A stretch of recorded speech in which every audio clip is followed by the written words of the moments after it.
Welcome to Midnight Truth, where peaceful stories guide you into the perfect night's rest. Before we start, take a moment to like this video and subscribe. It helps me bring more soothing stories to you and others who need them. Let me know in the comments where you're watching from and what time it is for you.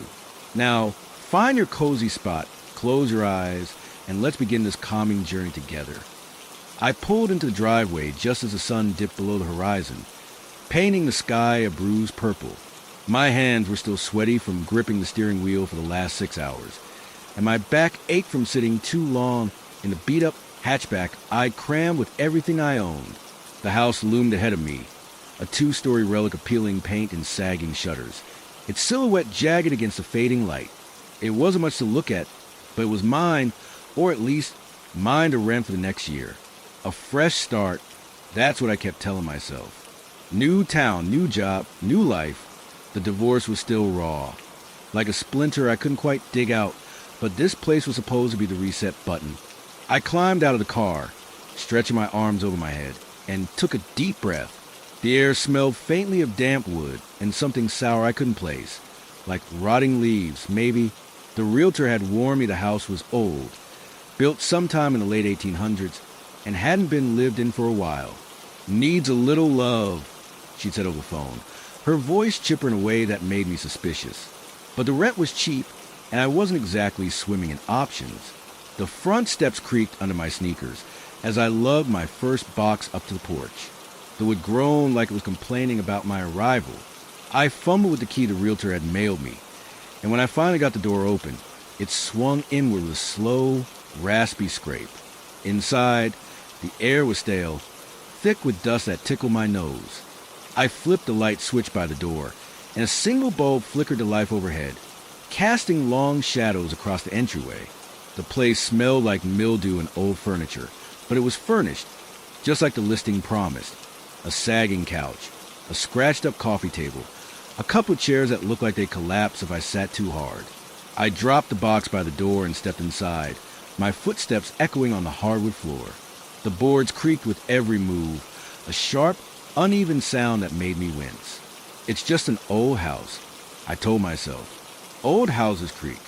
They settle. They've got character. Still, the noise followed me as I wandered to the downstairs, checking out the living room, the kitchen with its chipped linoleum, and the narrow staircase leading up to the second floor. The walls were covered in faded wallpaper, curling at the edges like it was trying to peel itself free. A faint draft brushed my neck, even though all the windows I could see were shut tight. By the time I'd hauled the last of my boxes inside, it was fully dark out. The streetlights barely reached the house, leaving it wrapped in a heavy quiet that pressed against my ears. I locked the front door, double-checked it out of habit, and started unpacking the essentials: clothes, a toothbrush, a couple of pots and pans. The kitchen had a gas stove that hissed when I turned it on, and I managed to heat up some instant noodles without setting anything on fire. Progress. I ate standing at the counter, the only sound the clink of my fork against the bowl and the occasional groan from the floorboards. It was a little eerie, sure, but I chalked it up to being alone in a new place. I'd get used to it. I had to. The job at the hardware store started Monday, and I needed to be functional, not jumping at every shadow. After dinner, I hauled my mattress up the stairs, dragging it over the creaky steps was a workout, and set it up in the bigger of the 2 bedrooms. The room had a slanted ceiling, a single window with cracked pane, and a faint smell like wet earth. I tossed my sleeping bag on the mattress, too tired to bother with sheets, and changed into an old t-shirt and sweats. The bed creaked when I flopped onto it, but it held. Good enough. I was just drifting off when I heard it.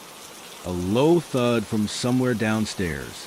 My eyes snapped open, and I lay there, holding my breath, waiting for it to happen again.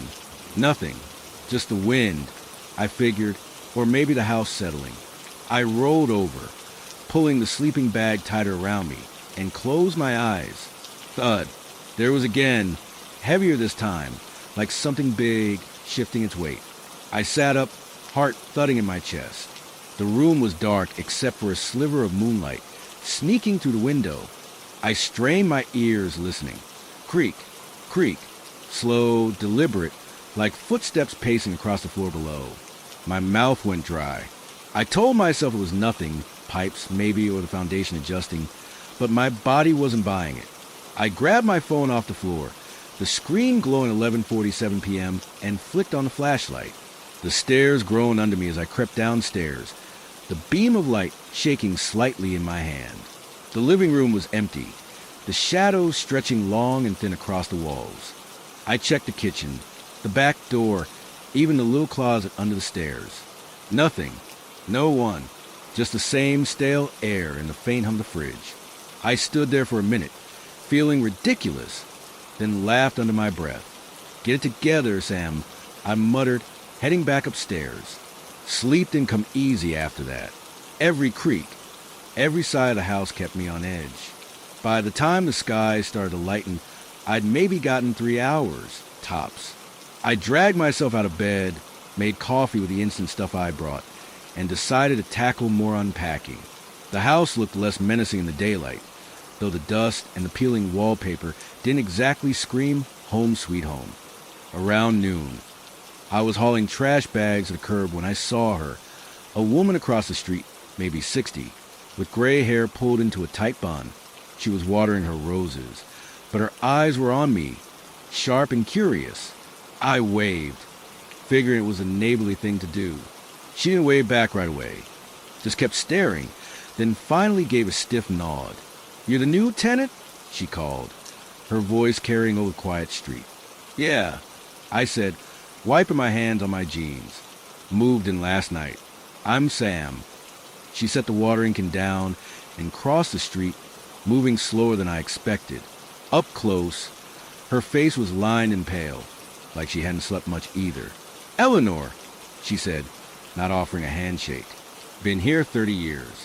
Seen a lot of folks come and go from that house." I forced a smile. "It's got character, that's for sure. Creaks like crazy." Her lips pressed into a thin line. "More than creaks, if you ask me. Last tenant didn't stay long. Ran out one night, middle of winter, no coat, no shoes. Kept yelling about footsteps that wouldn't stop.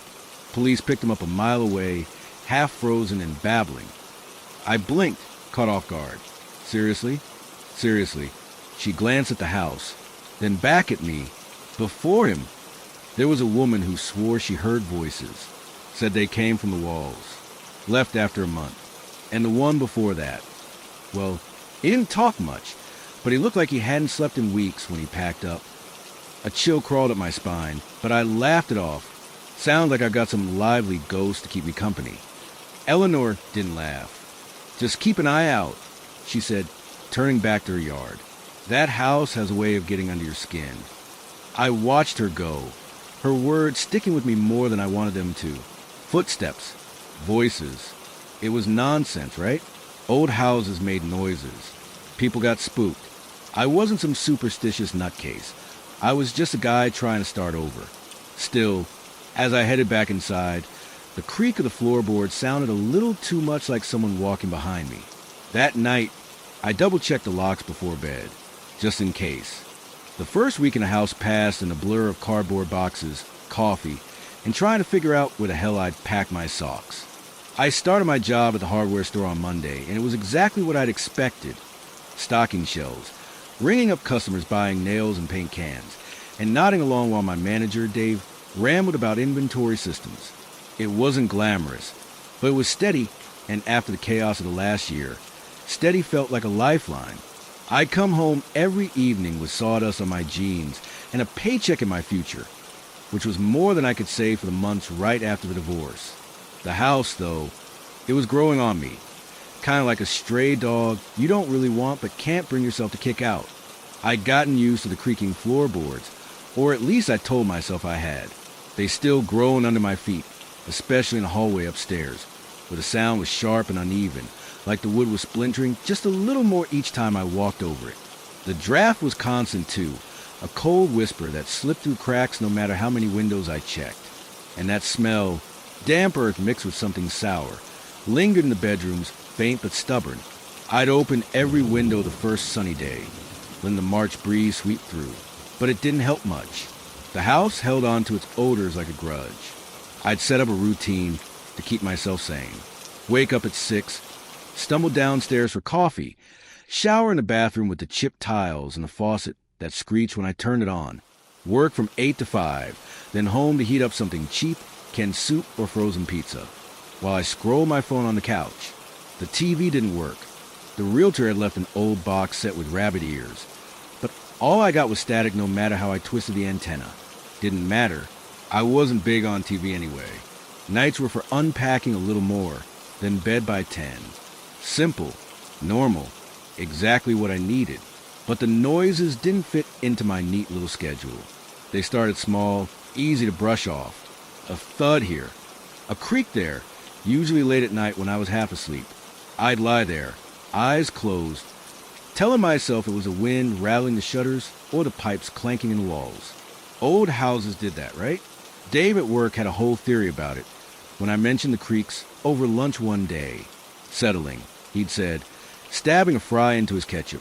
Foundation shifts with contracts. Happens all the time in those relics. My uncle's place is the same way. Sounds like a damn poltergeist some nights. I nodded, relieved to have an explanation that didn't involve Eleanor's ghost stories. Settling. That was it.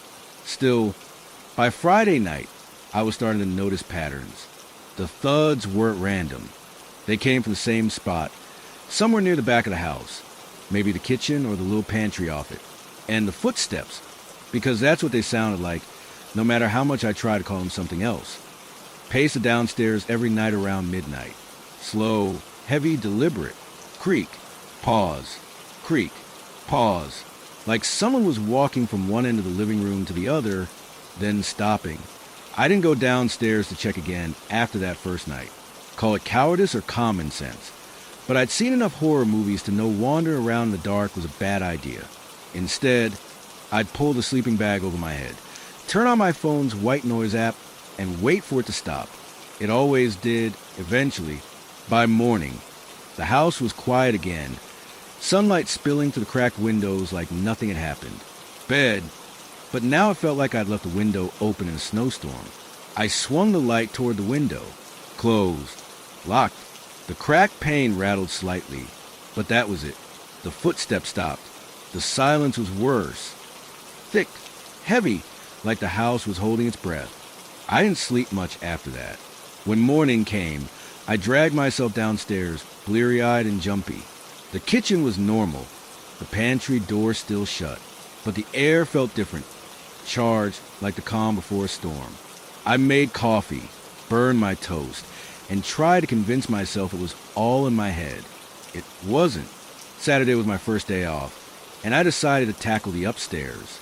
The second bedroom was smaller, with a sloped ceiling that made it feel claustrophobic, and a wardrobe shoved against one wall. The door was stuck when I tried it, swollen from years of humidity, but I yanked it open with a grunt. Inside was a mess of cobwebs and dust, plus a few hangers dangling from a warp rod. Something glinted in the corner, a small brass key, half buried under a pile of dead flies. I picked it up, brushing off the grime. It was old, tarnished, with a looped handle that felt heavy in my palm. No idea what it unlocked, but I pocketed it anyway. Might come in handy. The rest of the day was spent scrubbing floors and wiping down surfaces. Try and make the place feel less like a museum exhibit. I found a broom in the pantry and swept up layers of dust, sneezing every 5 minutes. The sour smell was stronger back there, wafting out from behind a shelf of cracked jars. Empty, thank God. I figured it was mold, or maybe a dead mouse somewhere I couldn't see. I'd deal with it later. By dusk, I was sweaty and tired, but the house looked marginally less abandoned. Progress. That night, I was in the kitchen rinsing a plate when I heard a low, raspy sound, like someone exhaling right behind me. I froze, water dripping from my hands onto counter. The room was empty, just me and the flickering bulb overhead. I turned slowly, half expecting to see Eleanor standing there with more creepy warnings, but there was nothing, just the hum of the fridge and the shadows pooling in the corners. The sound came again, fainter this time, from the direction of the pantry. My skin prickled. I grabbed a flashlight from the counter. Thank you, hardware store discount, and edged toward the door. The pantry was cramped, barely big enough for me to stand in, with shelves lining both sides. The beam of light swept over the jars, the broom, the dusty floor. Nothing moved. No rats, no drafts, no explanation. I stood there listening, but the sound didn't repeat. "You're losing it, Sam," I muttered, backing out and shutting the door a little harder than I meant to. The thud echoed through the house, and for a second, I swore I heard an answering thud from upstairs. I didn't check. I turned off the kitchen light and went to bed, locking my bedroom door behind me. First time I'd done that since moving in. Sunday morning, I saw Eleanor again. She was out front, pruning her bushes with a pair of shears that looked older than a house. I was dragging a trash can to curb, mostly pizza boxes and packing paper, when she glanced up. "Settling in?" she asked. Her tone clipped. "Trying to," I said, forcing a smile. "It's a fixer-upper, but I'll manage." She snipped a branch, letting it fall to the ground. "Heard anything strange yet?" I hesitated. I hadn't planned to bring it up, but her question caught me off guard. Just the usual. Creaks, thuds, old house stuff. Her eyes narrowed, like she was sizing me up. That's how it starts. Little things. Then it gets louder. The last fella said it was like someone walking around down there, night after night. Said he saw shadows too, moving when they shouldn't. I swallowed, my throat suddenly dry. "Shadows?" "Yep." Said they stretched too long, like they didn't belong to anything. Never found out if he was drunk or crazy, but he didn't stick around to explain. She went back to her pruning, the shears clicking rhythmically. "You let me know if you hear anything. I've got stories about that place." I nodded, mumbled something about getting back to work, and retreated inside. Her words stuck with me, though. Footsteps, shadows. It was too close to what I'd been hearing, what I'd been ignoring. I spent the rest of the day keeping busy, rearranging furniture, hammering a loose board in the hallway. Anything to drown out the unease creeping up my spine. That night, the footsteps came again. Midnight, right on cue. Creak, pause, creak, pause. I lay in bed, staring at the ceiling, my phone clutched in my hand. The white noise app wasn't cutting it anymore. The steps were louder tonight, heavier, like whoever, or whatever, was down there had decided to stop tiptoeing around. I counted them. 10 steps, then silence. Then 10 more, back the other way, pacing. My heart hammered against my ribs, and I couldn't shake the image of Eleanor's shadows, stretching too long across the walls. I sat up, fumbling for flashlight. The beam shook as I pointed at the door, half expecting to see the knob turn. It didn't, but the cold hit me then, a sharp, icy draft that slid under the sleeping bag and wrapped around my legs. The room had been stuffy when I'd gone to. Monday morning hit me like a truck. I'd barely slept, my eyes gritty and my head pounding from the weekend's worth of broken rest. The footsteps from last night still echoed in my skull, louder than ever, and that cold snap in my room had left me shivering even after I piled on an extra sweatshirt. I stumbled downstairs, the floorboards creaking under me like they were mocking my exhaustion, and made coffee strong enough to wake the dead. Work was waiting, and I couldn't afford to call in sick on my second week. The hardware store was busy, which was a blessing. I spent the day hauling lumber and mixing paint, the noise and bustle drowning out the nagging thoughts about the house. Dave noticed I was off, though. "You look like hell," he said during our break, leaning against a stack of plywood.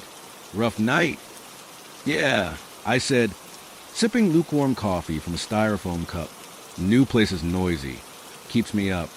He grinned, wiping sawdust off his hands.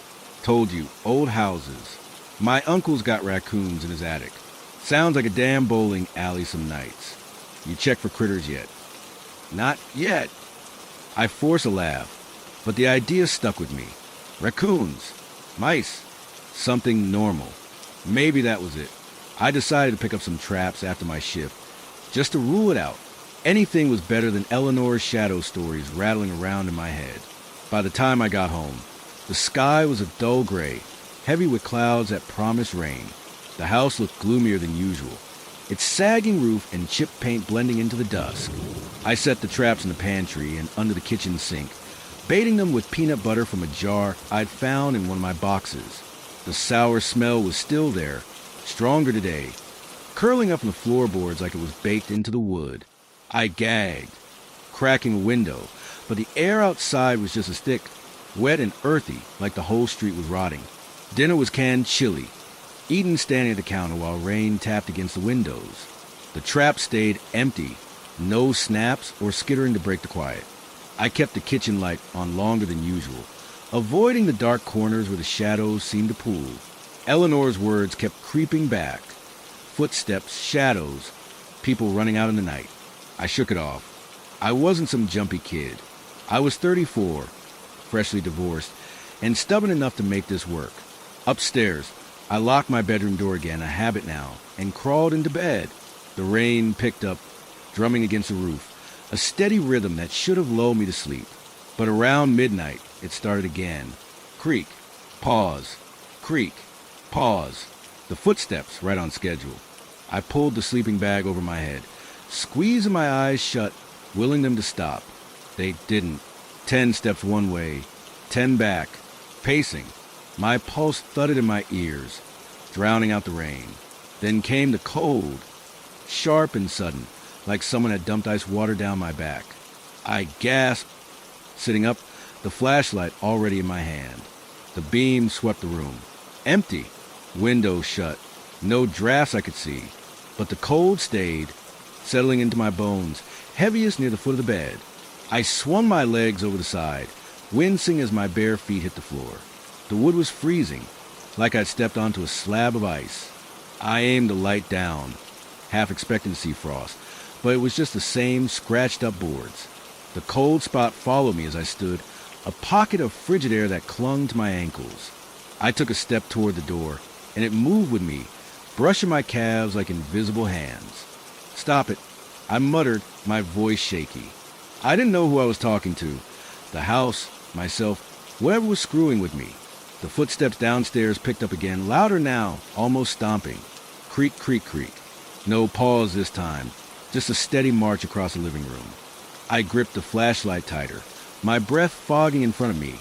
The cold was unbearable, sinking deeper, making my teeth chatter. I stumbled to the door, unlocked it, and bolted down the stairs, the light bouncing wildly off the walls. The living room was dark, the rain a muffled roar outside. I swept the flashlight around, couch, coffee table, shadows stretching long and thin across the floor. Too long, Eleanor had said. I froze, watching them. They didn't move, didn't flicker, just sat there, sharp and wrong against the dim glow from the streetlights. The footsteps stopped. Silence pressed in, thick and heavy, broken only by the drip of water somewhere in the kitchen. I edged toward the sound, my socks soaking up the chill from the floor. The sink was dry, the faucet off. But there, a puddle near the pantry door, seeping out from under like the rain had found a way in. I yanked the door open, expecting a leak, but the pantry was dry. The sour smell hit me full force, though strong enough to make my eyes water. I gagged, shining the light inside. The traps were still set, untouched. No water, no explanation. The puddle glistened behind me, spreading slowly across the linoleum. I slammed the pantry door and backed away, my heart hammering. The cold spot was gone, replaced by a clammy sweat sticking my shirt to my back. I didn't sleep after that. I sat on the couch, flashlight in one hand, phone in the other, scrolling through nothing just to keep my mind off the house. The rain stopped before dawn, leaving a damp quiet that felt like it was watching me. Work the next day was a slog. I dropped a can of paint, spilling blue latex across the aisle, and Dave sent me home early with a gruff, "Get some rest, kid." I didn't argue. Back at the house, I checked the traps again, still empty, and mopped up the puddle, though it left a faint stain I couldn't scrub out. The sour smell lingered, and I started to wonder if it wasn't mold or a dead animal.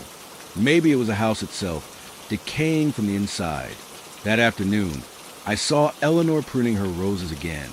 I was too tired to avoid her this time. "Hey," I called, crossing the street. "You said you had stories about this place." "What kind?" She straightened, brushing dirt off her hands. "You hearing things now?"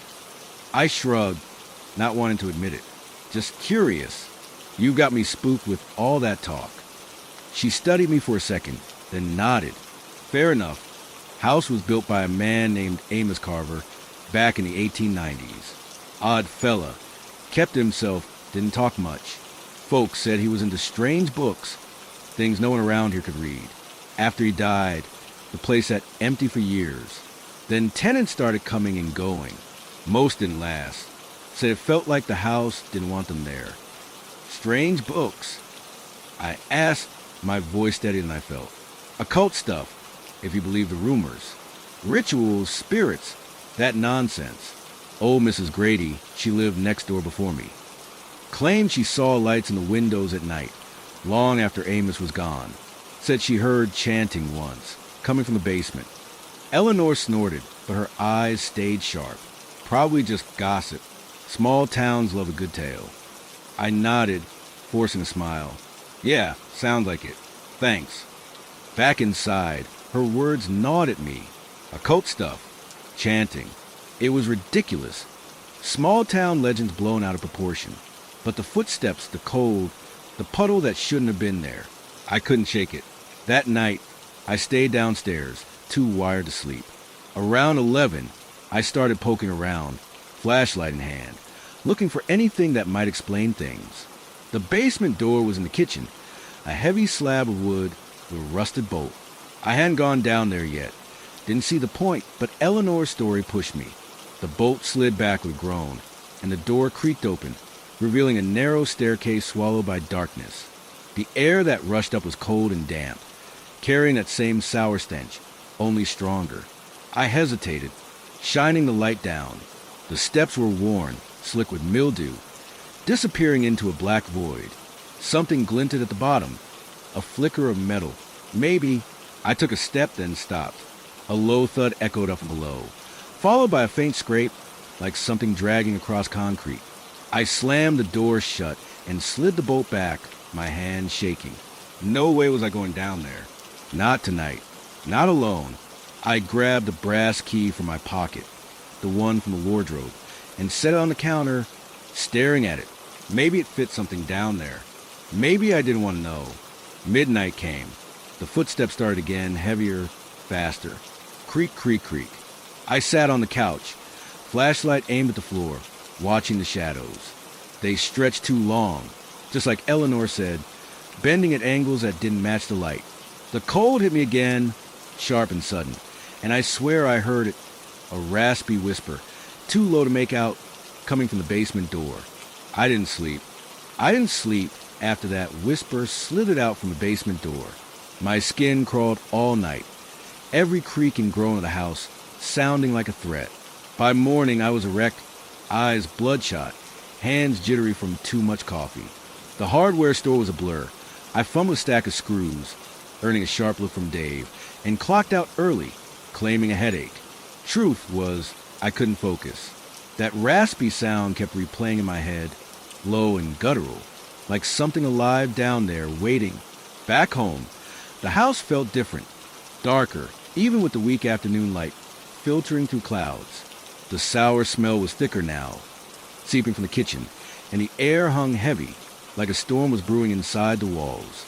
I stood by the basement door, the brass key from the wardrobe cold in my palm. Eleanor's words about Amos Carver, occult books, chanting, gnawed at me.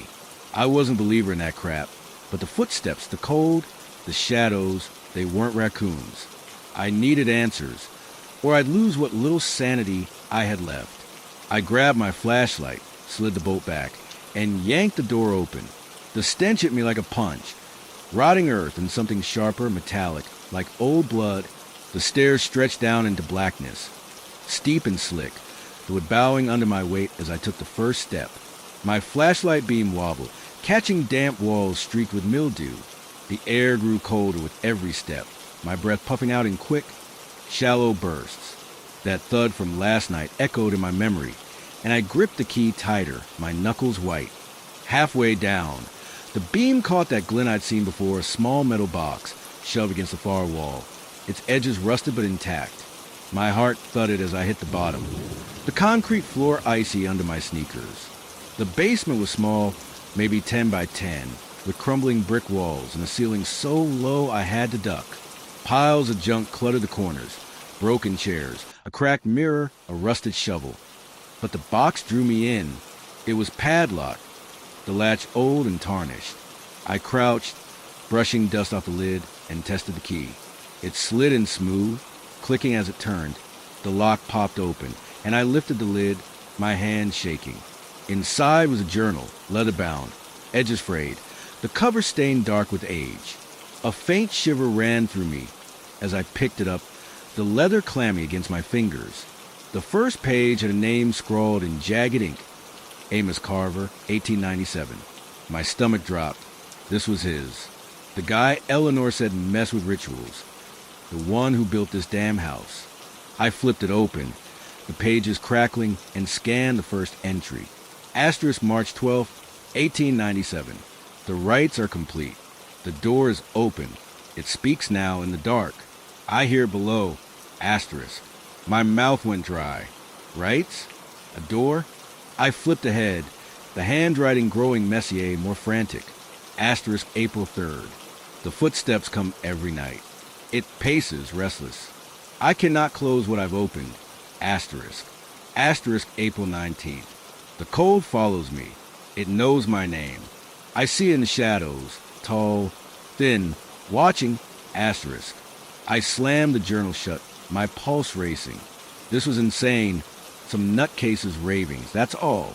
But the words matched too much. The pacing footsteps. The cold. The shadows stretching too long. I shoved the journal into my waistband and stood, the flashlight sweeping the room. That's when I saw it, a crack in the far wall, jagged and uneven, running floor to ceiling. It wasn't natural, not like the other crumbling bricks. It looked carved, deliberate, the edges blackened like something had burned through. A low thud rumbled from behind it, deep and heavy, shaking the floor. I stumbled back, the flashlight slipping in my sweaty grip. The air turned frigid, my breath fogging thick and fast. Then the whisper came again, raspy, closer, sliding out from that crack like it was breathing through it. Sam, my name, clear as day, hissed in a voice that wasn't human. I bolted.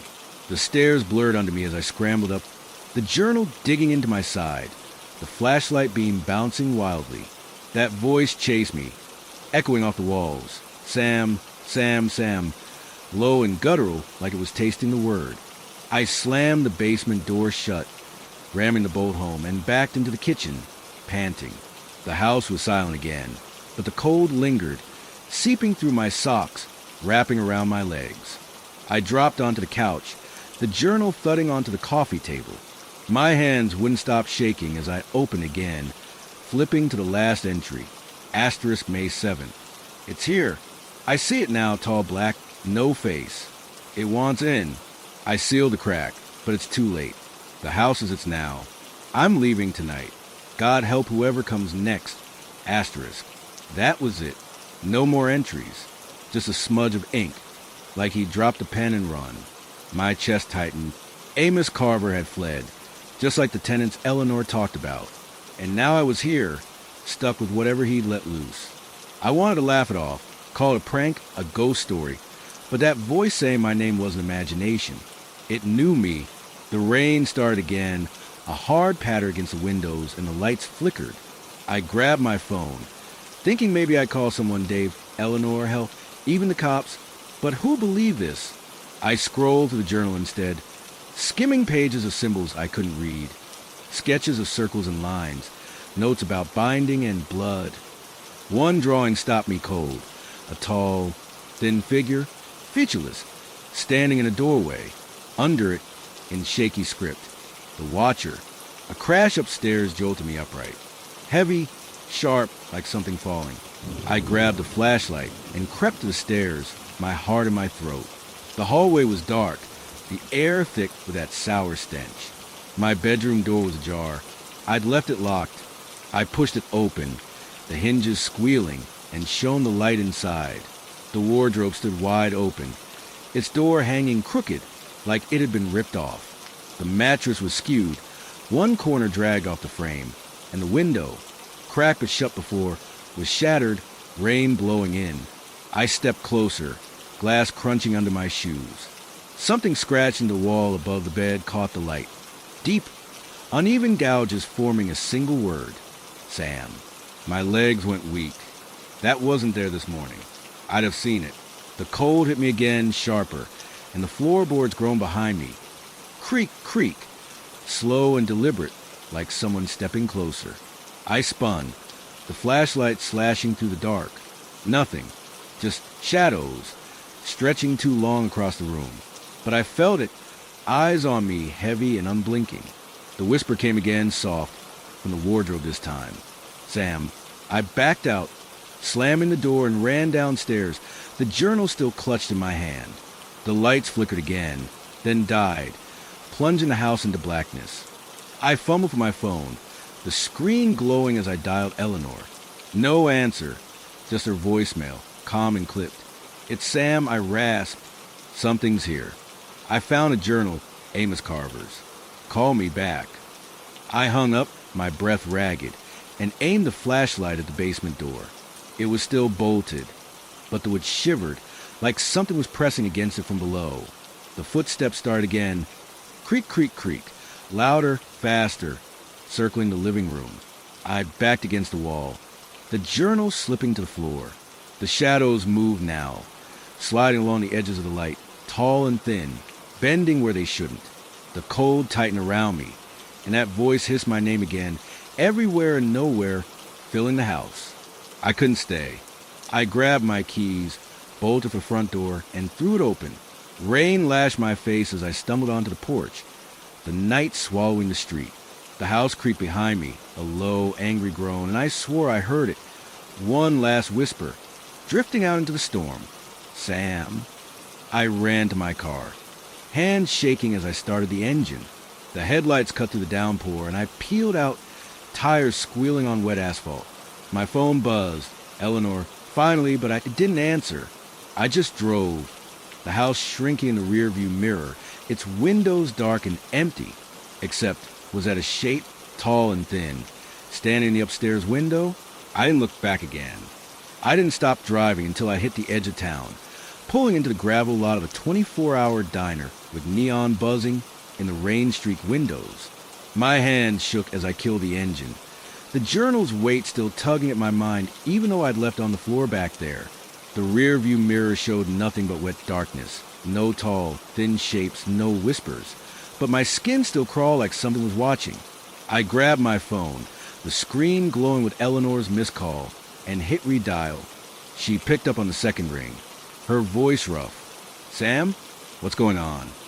It's the house, I said, my throat tight. I found something. Amos Carver's journal. Footsteps, shadows, my name scratched into the wall.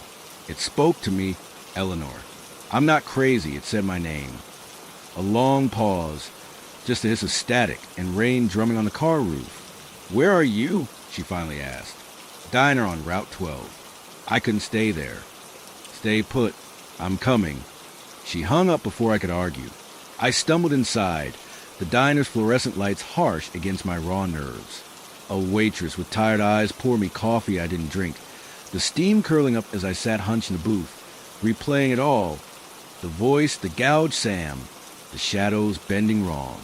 My socks were still damp from the puddle that shouldn't have been there, and the cold clung to me deeper than the storm could explain. Eleanor showed up 20 minutes later, her gray hair plastered wet under a hooded coat. She slid into the booth across from me, her face pale but hard, like she'd seen this coming. Tell me everything, she said, no preamble. I did. The footsteps every night, the cold spots, the whisper from the basement, the journal's ramblings about rights and a watcher. I told her about the crack in the wall, the box, the crash upstairs, my name carved above the bed. Her eyes narrowed as I talked, but she didn't interrupt, just sipped her own coffee and listened, the lines in her face deepening. When I finished, she set the mug down hard. You should have left sooner. I didn't know. I snapped louder than I meant. The waitress glanced over, and I dropped my voice. I thought it was just an old house. Creaks, drafts. You said tenants ran, but I didn't think this. She leaned forward, her voice low and sharp. I tried warning you. That house isn't right. Never has been. Amos Carver didn't just live there. He changed it. After he disappeared, folks said he'd mess with things he shouldn't, summon something. I thought it was old gossip until I saw it myself. Saw what? My stomach twisted. Lights in the windows. Years after he was gone. Shadows moving when no one was there. One night, must have been 98, I heard it, chanting, low and steady, coming from the basement. I was pruning late, saw the glow through the cracks in the shutters. Next day, the tenant was gone, no word. She sat back, her hands curling into fists. I've watched it take people apart, Sam. You're not the first to hear your name. I swallowed hard, the coffee turning sour in my gut. The journal said he opened a door, something about a watcher. He sealed a crack, but it didn't work. What the hell is it? Eleanor's eyes flicked the window, rain streaking the glass. I don't know, but I've got something that might help. Stay here, I'll be back. She left without another word, her coat flapping as she vanished into the storm. I sat there, the diner's hum fading into a dull roar in my ears. The journal sketches flashed in my mind, that tall, faceless thing, the symbols, the crack. My phone buzzed. A text from Dave asking if I was okay after bailing early. I didn't reply. How do you explain this? Eleanor returned an hour later, soaking wet, a battered shoebox in her hands. She dropped it on the table and peeled off the lid, revealing a stack of yellowed papers, photos, and a small, cracked vial of dark liquid. Found these in my attic years ago. Stuff Mrs. Grady left behind. She was nosy, kept tabs on the house after Amos. I rifled through it, my fingers trembling. Grainy photos show the house in better days, its paint fresh. But one caught my eye, a man in a long coat, gaunt and hollow-eyed, standing on the porch. The back read, A. Carver, 1896. Another photo showed the basement stairs. The crack in the wall, faintly visible even then, smaller, but there. The papers were clippings, local articles about Carver's disappearance, rumors of strange practices. A tenant in 1920 found wandering the road, babbling about the thing that walks. The vial felt cold, heavier than it looked. What's this? I asked, holding it up. Grady said it was his. Found in the yard after he left. Smelled like blood, she claimed. Never opened it. Eleanor's voice was flat, but her eyes were uneasy. I set it down fast, wiping my hand on my jeans. So he did some ritual, let something in, and it's still there. What do? You don't go back, she said. But if you're stubborn, and I think you are, we need that journal. It's got his words. Maybe a way to shut it. I nodded, dread pooling in my chest. Okay, but you're coming with me. She didn't argue. We drove back in silence, the rain hammering my windshield, the house looming up like a shadow against the night. I parked crooked, headlights cutting to the dark, and grabbed the flashlight. Eleanor clutched the shoebox, her jaw tight. The front door was still ajar for my escape, creaking as I pushed it open. The air inside was thick, the sour stench choking. The journal lay where I dropped it, pages splayed on the floor. I snatched it up, the leather clammy, and flipped to the ritual pages. Circles, chants, blood. This might be it, I said, my voice shaking. He tried sealing it. A thud cut me off, heavy and close. From the kitchen, the basement door rattled, the bolt shivering like something was slamming against it. Eleanor grabbed my arm, her grip iron. It knows we're here. The lights flickered, then died, plunging us into black. My flashlight beam slashed across the room, catching the shadows, tall, thin, sliding along the walls, bending at impossible angles. The cold hit us both, sharp and biting, and the footsteps started, creak, creak, creak, fast, circling us. I stumbled back, the journal slipping, and Eleanor yanked me toward the door. Then the whisper came, loud and ragged, from everywhere. Sam, Eleanor, our names twisted together, echoing off the walls. She froze, her face draining white, and I dragged her toward the porch. The shadows lunged, stretching across the floor, clawing at the light. We burst outside, rain soaking us as we ran for the car. I floored it, tires spinning, the house shrinking behind us. Eleanor clutched the shoebox, panting, her eyes wide. "It knew me," she whispered. "Never said my name before." I didn't answer, my hands locked on the wheel. The journal was still in my lap, wet and heavy, and the rear-view mirror showed the house. Dark, silent, except for a flicker in the upstairs window. A shape, tall and thin, watching us go. We didn't stop until we hit the diner again, collapsing into the same booth. The journal sat between us, its pages curling in the damp. Eleanor stared at it, then at me. "We gotta end this," she said, her voice steel, "before it comes for us out here." I nodded, my throat dry. The rain kept falling, and somewhere in the storm, I swore I heard it. My name, faint and raspy, carried on the wind. The diner's fluorescent buzz felt like a lifeline, but it couldn't drown out the whisper still ringing in my ears. My name, Eleanor's, twisted together in that raspy growl. We sat there, soaked and shivering. The journal opened between us like a live wire. Rain streaked the windows, blurring the night, and every flicker of the lights made me flinch. Eleanor's hands shook as she flipped through the shoebox papers, her face grim. "We can't run forever," she said, her voice low but steady. "It's out there now, followed us. We gotta stop it." "How?" I rasped, my throat raw. Carver tried sealing it and failed. "It's still here, saying our names." She tapped a page in the journal, the one with the circles and symbols, the ink smudged but legible. "This," he wrote about binding it, blood, salt, some chant. He didn't finish, but we've got the vial, the words. It's a shot. I stared at the vial in the box, its dark liquid glinting under the diner's glare. "That's blood? You're kidding." Grady thought so. Carver's, maybe. If he used it once, it might work again. She met my eyes, her jaw tight. "We go back. Do it right. Tonight." My stomach lurched. "Back there? After that? It's us or it, Sam. You saw those shadows. It's not staying in the house anymore." She was right. The whisper on the wind, the shape in the window. It wasn't trapped. I nodded, slow and heavy, dread coiling tight. "Okay, what do we need?" "Salt. Lots of it. Matches. Something sharp." She glanced at my hand. "And a little of our blood." I swallowed hard but didn't argue. We paid the waitress, grabbed a bag of road salt from my car, hardware store perks, and stopped at her place for a knife and matches. The drive back was silent.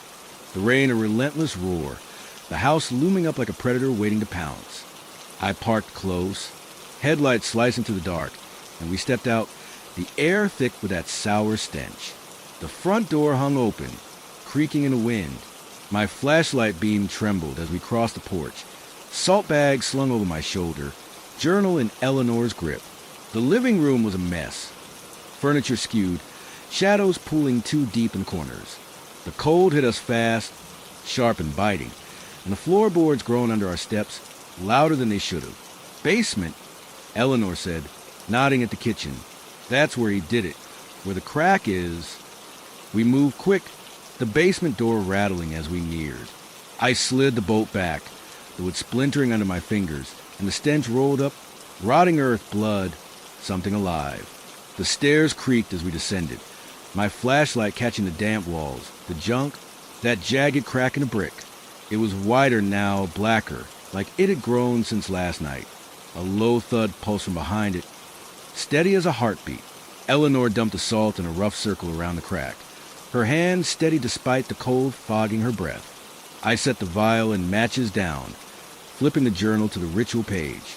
The symbol stared back, circles within circles, lines cutting through, words in a language I couldn't pronounce. "You sure about this?" I asked, my voice shaking. "No," she said, pulling the knife from her coat. "But we're out of options." She pricked her thumb, a bead of red welling up, and smeared it on the vial's rim. "Your turn." I took the knife, the blade cold against my skin, and nicked my finger. The sting was sharp, blood dripping fast. I wiped it on the vial, mixing with hers, and she uncorked it. The smell hit me, coppery, rancid, like it had been rotting for decades. She poured it into the salt circle, a thin, dark line hissing as it hit the concrete. "Read it," she said, striking a match. The flame flared, casting jagged shadows that stretched too far. I stumbled through the chant, the words clumsy on my tongue. Asterisk, vincula tenebris, sal et sanguis, Claude Porta. Asterisk, my voice cracked, but I kept going, the air growing heavier, the thudding louder. Eleanor tossed a match into circle, and the salt ignited, a low blue flame licking up the blood sizzling black. The cracks shuddered, dust raining down, the whisper exploded. Sam, Eleanor, so loud it shook the walls.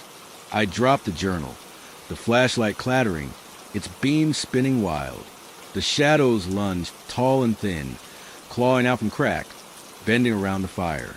Eleanor grabbed my arm, yanking me back as the circle flared brighter, the air freezing, my breath snatched away. Something moved in the crack. Tall, black, no face, just a void where I should have been. The watcher. It pressed against the fire, the flames bending under its weight, and the whisper turned to scream. Mine. I stumbled, my knees buckling, but Eleanor held me up, her nails digging in. "Keep going," she yelled, her voice cutting through the roar. I snatched the journal, shouting the chant again. Asterisk, vincula tenebris, Claude Porta. Asterisk, louder, desperate. The fire surged, blue turning white, and the thing slammed against it, the cracks splitting wider. Bricks crumbled, the floor trembling, and I saw it, arms long and skeletal, reaching through, clawing at the salt. Eleanor dumped more salt on the line, the flames roaring higher, and I screamed the last words. Asterisk, Porta clawed at her. Asterisk, the fire exploded, blinding, the heat searing my face. The thing shrieked, a sound like metal tearing, and the arm snapped back, the cracks slamming shut with a deafening crack. The shadows collapsed, the cold vanished, and the basement fell silent, just the hiss of dying flames and our ragged breathing. I dropped to my knees, the journal slipping from my hands. Eleanor stood over me, panting, the knife still clutched tight. The crack was sealed, rough, uneven, but closed, the black gone. The salt circle smoldered, the vial empty, its glass cracked. Did it work? I croaked, my throat raw. She didn't answer, just stared at the wall. Then a faint thud, soft, distant, from behind the bricks. My heart sank. "It's still there," I whispered. "Maybe," she said, her voice flat. "Maybe we just locked it in tighter." We climbed the stairs, legs shaking, and stumbled into the kitchen. The house felt different, quieter, but not safe. The shadows stayed still, the floorboards creaked normal, but that sour smell lingered, fainter now. I grabbed my keys, Eleanor the shoebox, and we bolted for the car. The rain had stopped, the night clear, stars sharp overhead. I drove us back to the diner, neither of us speaking, the journal on the seat between us like a loaded gun. Inside, we sat in silence, coffee cooling untouched. Eleanor finally spoke, her voice low. Carver said it wanted in. What if we just gave it cage? I didn't have an answer. My finger throbbed where I'd cut it, the bandage soaked red. The diner's lights hummed, steady now, but I kept glancing at the windows, half expecting that tall, thin shape to press against the glass. It didn't. Not yet.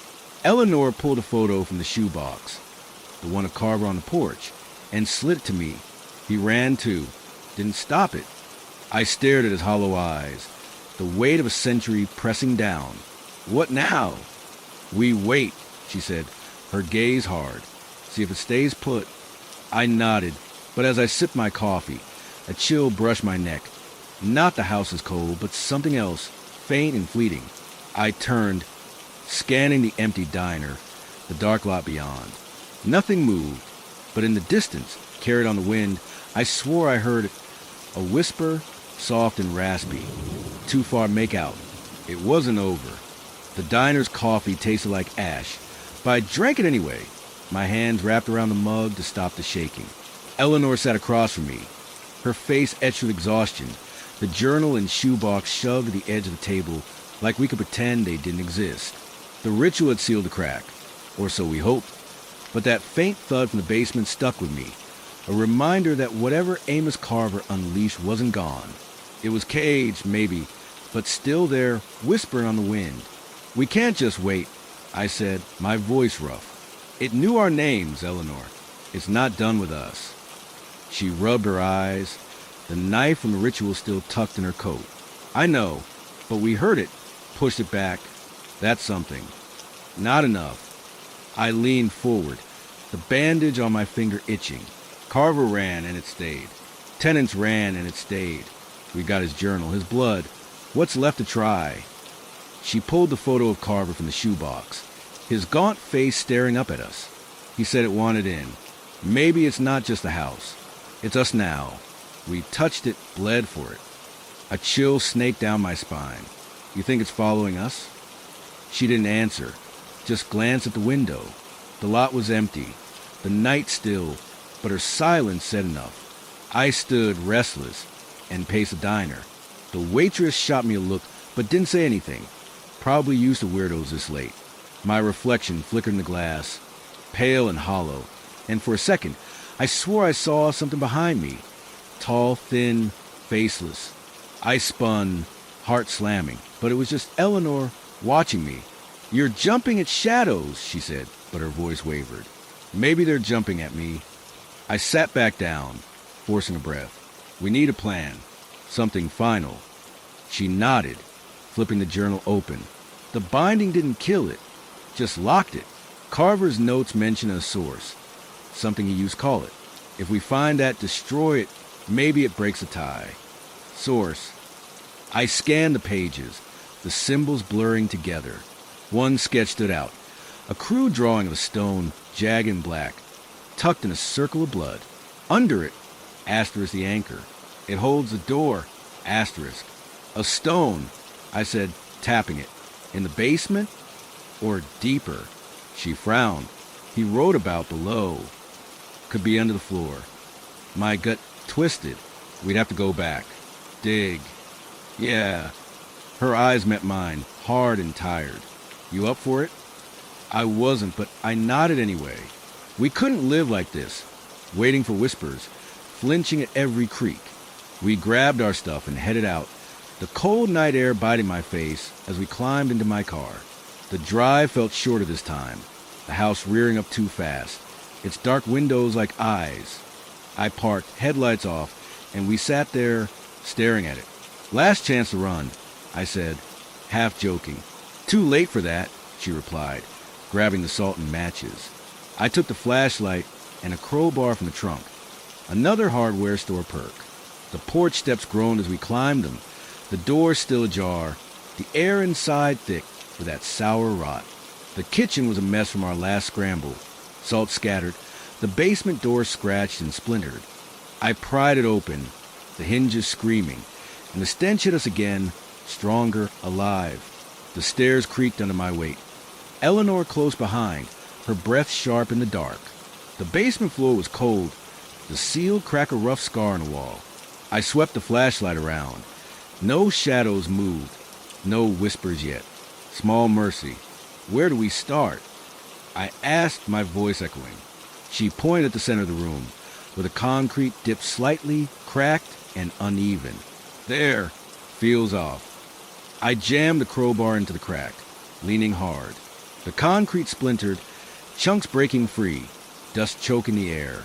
Eleanor shoveled debris aside with her hands. Her coat streaked gray. After 10 minutes, we hit dirt, soft, damp, reeking of decay. I kept digging, the crowbar sinking deeper until it struck something solid. A dull thunk rang out, and the air turned frigid, my breath fogging fast. "Got it," I said, scraping dirt away. A stone emerged, black, jagged, the size of my fist, its surface slick and warm despite the cold. It pulsed faintly like a heartbeat, and I yanked my hand back, the crowbar clattering. "That's it," Eleanor whispered, her eyes wide. The anchor, a thud shook the floor, loud and close from crack. The whisper started, low, overlapping, a chorus of Sam, Eleanor, rising fast. The shadows surged, stretching from the walls, tall and thin, clawing at the light. I grabbed the stone, its heat searing my palm, and the voices screamed, "N-O!" sharp enough to stab my ears. "Smash it!" Eleanor yelled, tossing me the crowbar. I swung, the stone cracking on a blow, a jagged split running through it. The screams turned shrill, the shadows lunging, wrapping around my legs, cold and solid. I swung again, harder, and the stone shattered, black shards flying. The air exploded, hot, then freezing, a blast knocking me back into the wall. The shadows shrieked, collapsing into the dirt, the whispers cutting off mid-word. The cold vanished, the basement stilling, just my ragged breathing and Eleanor's gasps. The crack in the wall stayed shut, no thuds, no movement. The stone's pieces lay scattered, dull now, lifeless. Did it work? I croaked, hauling myself up. My hand throbbed, burned raw where I'd held it. Eleanor stared at the shards, then the wall. "I think so. It's quiet." We climbed out, legs shaking, and stumbled into the kitchen. The house felt empty, too empty, like it had been hollowed out. No creaks, no drafts, just a dead silence that pressed against my ears. I grabbed the journal, Eleanor the shoebox, and we bolted for the car. The night was clear, the stars too bright after the dark. Back at the diner, we sat in stunned silence, the journal unopened, the stone's heat still tingling in my hand. "It's gone," I said, testing the words. "Right." She didn't answer right away, just sipped her coffee. Maybe, or maybe it's waiting. I wanted to argue, but a faint creak echoed in my mind. Not the house, just memory. We'd broken the anchor. Stopped the whispers, but the weight lingered, a shadow I couldn't shake. The waitress refilled our mugs, oblivious, and I glanced at the window. Nothing moved outside. Not yet. The diner's fluorescent hum felt like a thin shield, holding back the night as Eleanor and I sat there, staring at the cold coffee between us. The journal lay shut, its pages creased and stained, the shoebox shoved aside like a bad memory. My hand still burned where the stone had seared it, a faint red mark pulsing under the skin. But the house was behind us, silent, empty, its shadows scattered. We'd broken the anchor, stopped the whispers, and yet my nerves wouldn't settle. Eleanor's words hung heavy. Maybe it's waiting. "We can't stay here," I said, my voice hoarse. "Not in town, not anywhere near that place." She nodded, her eyes hollow. "Agreed, but we've got to be sure it's done, really done." "How?" I leaned forward, the bandage on my finger peeling loose. We smashed the stone. The crack sealed. What else is there? She tapped the journal. Her fingers steady now. Carver's last note. "God help whoever comes next." He didn't destroy it, just ran. We need to burn it all. His words, the vial, everything tied to him. Break the chain. I didn't argue. The idea of fire felt right. Clean, final. We paid the tab, grabbed our stuff, and stepped into the crisp night. The stars glared down, too sharp, like they were watching. My car rumbled to life, and we drove, not to the house, but to Eleanor's, a small clapboard place a mile away. She didn't invite me in, just darted inside and came back with a metal trash can, a can of lighter fluid, and a grim look. "Backyard," she said, leading me around. The grass was damp, the air still, no wind to carry whispers. She set the can down, dumped the journal and shoebox inside, photos, papers, the cracked vial, and doused it all with fluid. The smell stung my nose, sharp and chemical. I struck a match, the flame flaring bright, and tossed it in. The fire roared up, orange and hungry, swallowing Carver's scribbles, the sketches of the watcher, the blood-streaked vial. The leather curled, blackening, the papers crumbling to ash. Heat licked my face, and for a second, I swore I heard it, a faint, raspy hiss, "Sam," curling out of the flames. I stepped back, heart slamming, but Eleanor grabbed my arm. "It's just a fire," she said, her voice tight. "Keep it burning." We watched until it died to embers, like in a smoldering husk. The night stayed quiet. No thuds, no shadows, just a faint crackle of cooling metal. My hand stopped throbbing, the burn mark fading to a dull pink. "That's it?" I asked, testing the silence. "Hope so," she said, kicking dirt over the ashes. But I'm not sticking around to find out. Me neither. I glanced at my car, the hatchback packed with what little I brought. I've got a cousin in Ohio. Room to crash. You, old friend in Maine. Far enough. She met my eyes, a flicker of something like relief passing through. We did what we could, Sam. Yeah. I forced a nod, but the weight didn't lift. We walked back to the front, her porch light buzzing faint. You think it'll stay gone? She hesitated, then shrugged. Maybe, or maybe it's tied to that house forever, waiting for the next fool. I didn't want to think about that. We said quick goodbyes, no hugs, just a stiff nod, and I climbed into my car. The engine growled as I pulled away. Eleanor's silhouette shrinking in the rear view. The road stretched dark ahead, town lights fading fast. I cranked the radio, static crackling before a country song kicked in, loud enough to drown my thoughts. I drove for hours, the night blurring past, until exhaustion forced me off at a gas station just over the state line. The clerk barely looked up as I paid for coffee and a stale donut. The fluorescent hum of grim echo of the diner. Outside, I leaned against my car, the cold metal grounding me. The sky was lightening, a thin gray streak on the horizon. I'd made it out. We'd burned it all. Carver's curse, the watcher, the house's grip. I wanted to believe it. Then I heard it, a creak sharp and familiar, like floorboards bending. I froze, coffee spilling over my hand, and spun toward the sound. The lot was empty, just my car and a rusted pickup, the pump silent. The creak came again closer from behind me. My breath hitched as I turned, slow. The flashlight in my pocket, useless against the dawn.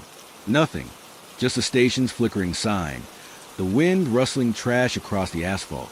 I laughed, short and shaky, rubbing my face. Imagination had to be, I'd been running on fumes, jumping at ghosts. I tossed the cup, climbed back in and hit the road, the radio blasting louder. Ohio was a straight shot, my cousin's place a lifeline, normalcy, a couch, no creaky houses. I got there by noon, the sun high and harsh, washing out the night shadows. Mike greeted me with a clap on the back. No questions about the bags under my eyes or the half-packed car. Rough trip? He asked, tossing me a beer. You have no idea, I said, cracking open. The house was newish, all drywall and carpet.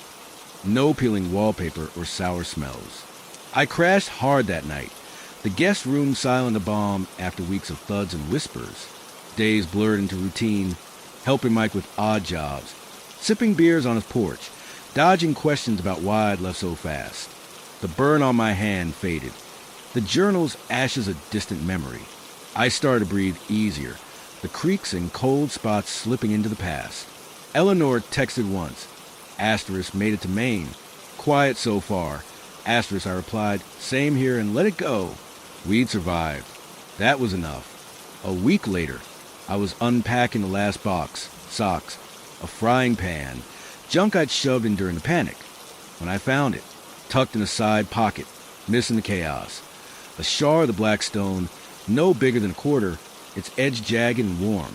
My stomach dropped, the room tilting. I hadn't seen it in the basement, hadn't grabbed it. How? I held it up, the light catching its slick surface, and it pulsed. Faint, slow, like a heartbeat. The air shifted, a faint draft brushing my neck, and the floor creaked behind me. Sharp, deliberate, like a footstep. I spun, the shard slipping from my fingers, clattering to the carpet. The room was empty, sunlight streaming through the window, but the creak came again. Creak, pause, creak, pacing slow. Mike! I called, my voice cracking. No answer, just the hum of the fridge downstairs. I grabbed the shard, its heat prickling my skin, and ran to the kitchen, shoving it into the garbage disposal. The grinder roared, metal shrieking as it chewed the stone to dust. I stood there, panting, the sink gurgling, until silence settled again. Nothing creaked. The air stayed warm. I laughed, shaky and loud, leaning against the counter. Done. I muttered, it's done. That night I slept deep, dreamless, the first real rest in weeks. Morning came bright. Mike banging around making breakfast, normalcy sinking in. I didn't tell him about the shard, didn't text Eleanor. It was over. Had to be. But as I left town a month later, starting fresh somewhere new, I drove past a house. Old, creaky, shutter sagging. The windows were dark, empty, but I swore I saw it. A flicker, tall and thin, standing inside. I blinked, and it was gone, just shadows on glass. I kept driving, faster now. The radio loud, my hands tight on the wheel. The creaks didn't follow me again. Not yet, but sometimes late at night, I'd catch a whisper on the edge of sleep. Faint, raspy, too soft to be sure. I'd tell myself it was nothing, just wind, just memory. The house was miles behind me, ashes scattered, its curse broken. Still, I locked my doors, just in case.